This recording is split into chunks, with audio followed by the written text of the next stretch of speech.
Subscribe कीजिए divine details of India channel को और बेल आइकन को दबाइए हमारी लेटेस्ट ज्ञानवर्धक वीडियो सबसे पहले देखने के लिए। जय श्री राम दोस्तों, आपका हमारे इस YouTube चैनल में स्वागत है। आज हम आपको बताएंगे कि आखिर अच्छे लोगों के साथ हमेशा बुरा ही क्यों होता है, जिसका वर्णन भागवत गीता में भगवान श्री कृष्ण ने विस्तार से किया है। मित्रों, आपने भी देखा होगा या फिर महसूस किया होगा कि आपके आसपास धर्म, कर्म और पूजा पाठ में लीन रहने वाले लोगों की जिंदगी खुशहाल नहीं होती, जितने की दुष्ट और अधर्मी लोगों की होती है। और ये सब देखकर आपके भी मन में कभी न कभी ये सवाल ज़रूर उठा होगा कि आखिर अच्छे लोगों के साथ बुरा क्यों होता है।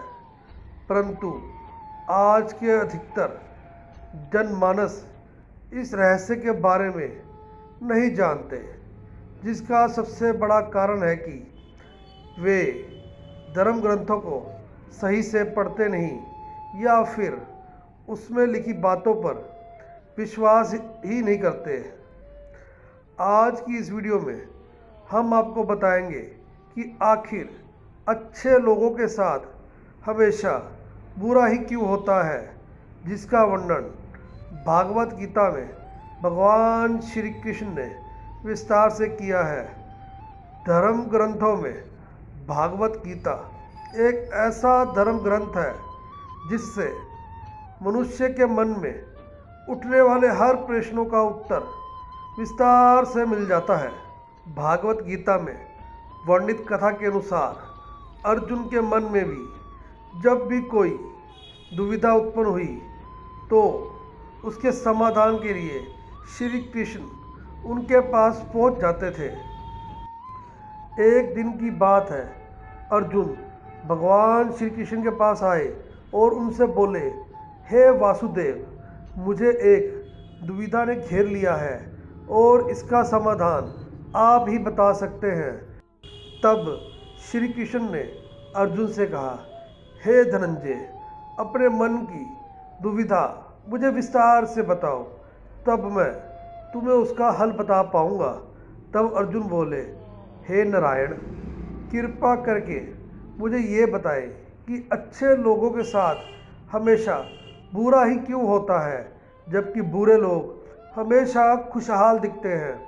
अर्जुन की मुख से ऐसी बातें सुनकर श्री कृष्ण मुस्कुराते हुए बोले, हे पार्थ, मनुष्य जैसा दिखता है या फिर महसूस करता है, वास्तव में वैसा कुछ नहीं होता, बल्कि अज्ञानतावश वह सच्चाई को समझ नहीं पाता। श्री कृष्ण की बातें सुनकर अर्जुन हैरान हो गए और बोले, हे नारायण, आप क्या कहना चाहते हैं, मेरी समझ में नहीं आया। तब श्री कृष्ण बोले, अब मैं तुम्हें एक कथा सुनाता हूँ, जिसे जानने के बाद तुम समझ जाओगे कि हर एक प्राणी को उसके कर्म के हिसाब से ही फल मिलता है। अर्थात जो बुरा कर्म करता है उसे बुरा फल मिलता है और जो अच्छा कर्म करता है उसे अच्छा फल मिलता है, क्योंकि अच्छे कर्म और बुरे कर्म तो मनुष्य पर निर्भर करता है। प्रकृति प्रत्येक को अपनी राह चुनने का मौका देती है। अब इसका फैसला करना कि वो किस राह पर चलना चाहता है, ये व्यक्ति विशेष की इच्छा पर निर्भर करता है। फिर कथा सुनाते हुए श्री कृष्ण बोले, बहुत समय पहले की बात है, एक नगर में दो पुरुष रहा करते थे। उनमें से एक पुरुष व्यापारी था, जिसके लिए अपने जीवन में धर्म और नीति की बहुत महत्ता थी। वो पूजा पाठ और भगवान की भक्ति में बहुत विश्वास करता था। चाहे कुछ भी हो जाए, वो रोज मंदिर जाना नहीं भूलता, ना ही दान धर्म के कार्य में किसी प्रकार की कमी रखता था। कुछ भी हो जाए, वह नित्य भगवान की पूजा अर्चना किया करता था। वहीं दूसरी ओर उसी नगर का दूसरा पुरुष पहले से बिल्कुल ही विपरीत था। वो प्रतिदिन मंदिर तो जाया करता था, परंतु पूजा पाठ के उद्देश्य से नहीं, बल्कि मंदिर के बाहर से चप्पल और धन चुराने के लिए। उसे दान धर्म न्याय नीति किसी से भी कुछ लेना देना नहीं था। इसी तरह समय बीतता गया और एक दिन उस नगर में जोर की बारिश हो रही थी, जिसकी वजह से उस दिन नगर के मंदिर में पंडित के अलावा कोई नहीं था। यह बात जब दूसरे पुरुष को पता चली तो उसके मन में ख्याल आया, अभी सही मौका है मंदिर के धन को चुराने का, और वह बारिश में ही मंदिर पहुंच गया।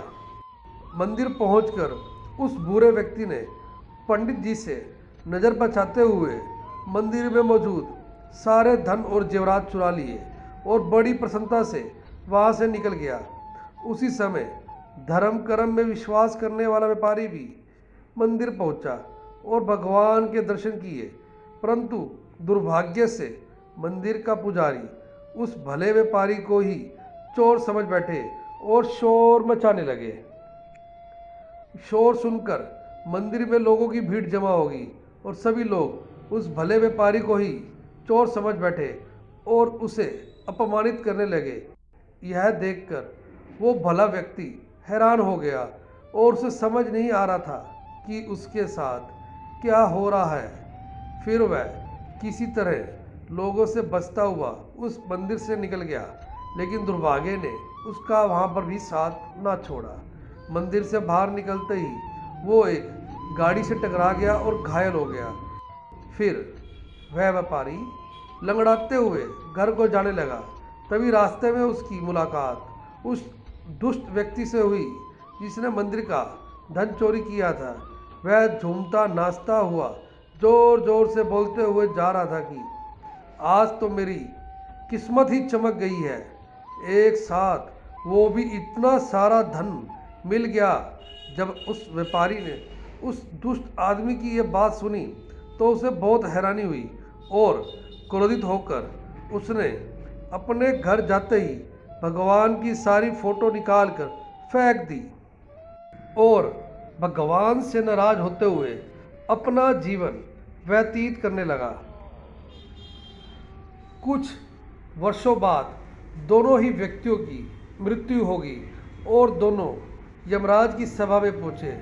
उस व्यापारी ने अपने बगल में उस दुष्ट व्यक्ति को खड़ा देख क्रोधित स्वर में यमराज से पूछ ही लिया कि मैं तो हमेशा अच्छे कर्म करता था, पूजा पाठ दान धर्म सब में विश्वास रखता था, जिसके बदले मुझे पूरे जीवन भर सिर्फ अपमान और दर्द ही मिला, और इस अधर्मी पापी व्यक्ति को नोटों से भरी पोटली मिली, आखिर क्यों? इस पर यमराज ने उस व्यापारी को बताया कि पुत्र, तुम गलत सोच रहे हो।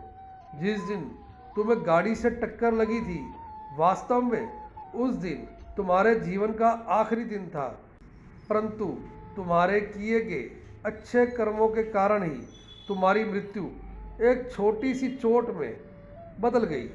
और इस दुष्ट व्यक्ति के बारे में जानना चाहते हो तो पुत्र, इसके भाग्य में राजयोग था, जो कि इसके दुष्कर्म और अधर्म के कारण एक छोटे से धन की पोटली में बदल गया।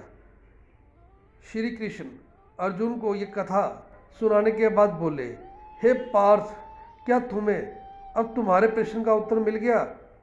ऐसा सोचना कि भगवान लोगों के अच्छे कर्मों को नज़रअंदाज कर रहा है, ये बिल्कुल भी सच नहीं है।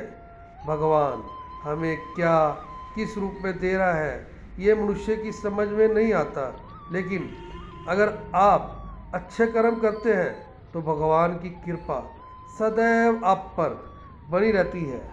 तो मित्रों, इस कहानी से ये पता लगता है कि आपको कभी भी अपने कर्मों को बदलना नहीं चाहिए, क्योंकि आपके कर्मों का फल आपको इसी जीवन में मिलता है, बस आपको उसका पता नहीं चलता।